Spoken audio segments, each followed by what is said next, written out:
Hey guys, this is Willie Mandrell, the Mandrell Company, and I want to go over briefly with you converting your multifamily into condos. What does it entail? Who are the people you need to speak to? What are the things that you need to consider? I have a lot of clients that often come to me and say, I have a two family, I have a three family, I have a four family, and there's some condos selling in my neighborhood, and I'm considering instead of selling my multifamily as a multifamily, what do you think about converting this building into condos and selling them off individually as condos? So a couple of things. I'm going to go over five things that you want to consider, five people that you want to speak to, and get their advice before you make that final decision. Uh, and number one, the number one person you want to speak to is your local real estate agent, a real estate agent that is versed in the multifamily and condo sales within your market, within your neighborhood. And what you're trying to find out from that real estate agent is two things. One, what would my multifamily building sell for if it's sold as a whole, as a multifamily building?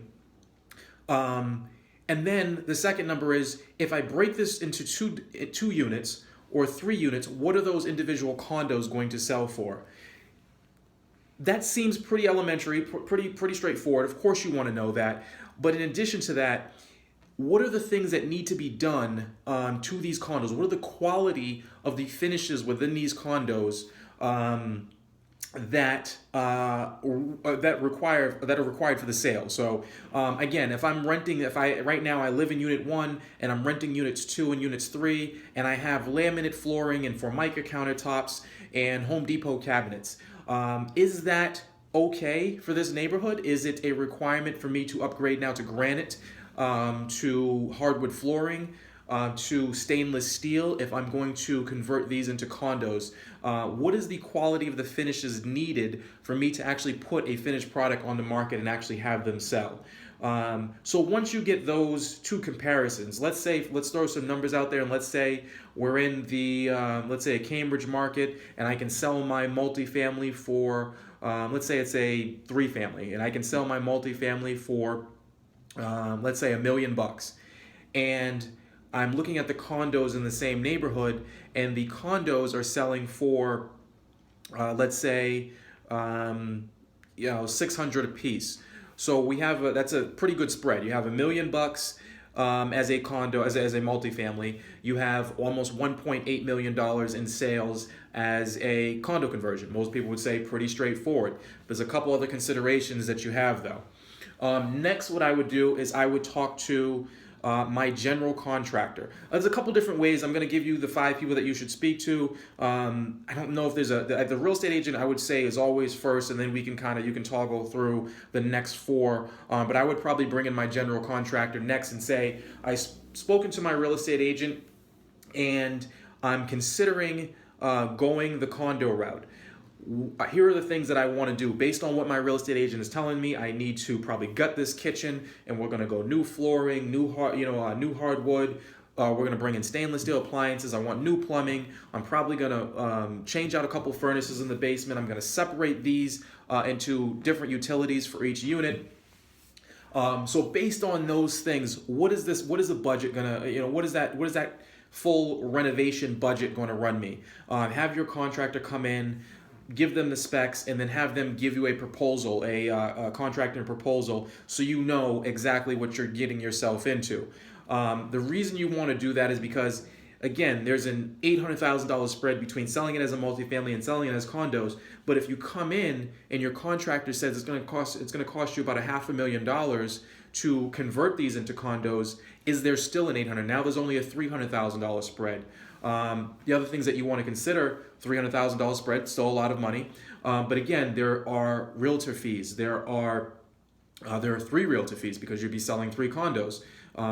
There are attorney fees. There'd be three attorney fees because you're selling three condos. There is also a bit of a home warranty, and you as a developer or you selling these condos also have to make some type of guarantees, not guarantees, but some type of warranty to the end buyers. If the utilities break down, if the furnaces break down, those end condo buyers are going to be looking back to you. So there are a lot of considerations there. The next person I would speak to is an architect. The reason you would want to speak to an architect is because when you are going from a multifamily to a condo, in your condo docs, you are going to need floor plans, and the floor plans are going to lay out specifically which units own how much square footage, and then typically their condo fees are based on the square footage and their ownership, and everything is kind of laid out in the condo docs. And an architect is going to be the person that's going to come in and make sure that all the details of this building are specifically laid out, and then transfer over that to the attorney, which is the next person you would probably want to speak to. The attorney is going to talk to you a little bit about the process of drafting up condo docs, splitting your units into three separate entities or three separate deeds. There's a lot of legals that go into taking one deed, one multifamily, and now dividing it up into three separate living quarters. So the attorney is the next person you would want to speak to. You want to make sure that you are on board and fully understanding everything that legally needs to be done to convert these into condos, get your new condo docs, and everything else that goes along with it. And the last person you want to speak to, very important as well, is your CPA. Whoever does your taxes, you really want to make sure that they are versed in the real estate world. They want to make sure that they fully understand capital gains tax. What are my tax consequences for selling this building? Are they any different from selling it? Your cost basis is going to be adjusted. Your cost basis is going to be adjusted from depending on how much money you put in, what your contractor budget is, what your renovation budget, is going to affect your cost basis. So you really want to ask them a lot of questions, your CPA, a lot of questions about the tax consequences that come with selling property, and then your opportunity to sell these 3 or 4 condos, 2-3 condos as well. So again, talk to your real estate agent, ask a lot of questions. Does it make financial sense? Talk to your attorney.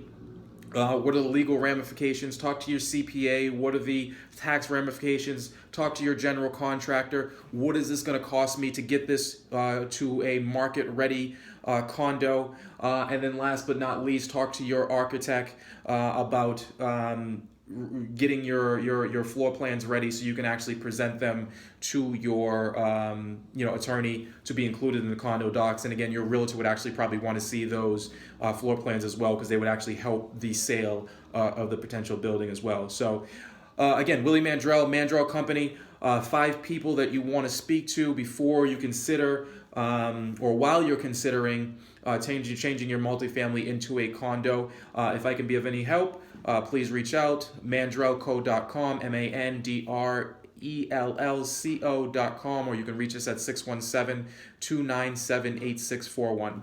Thanks and have a nice day. Thanks for watching our video. Did you find this information useful?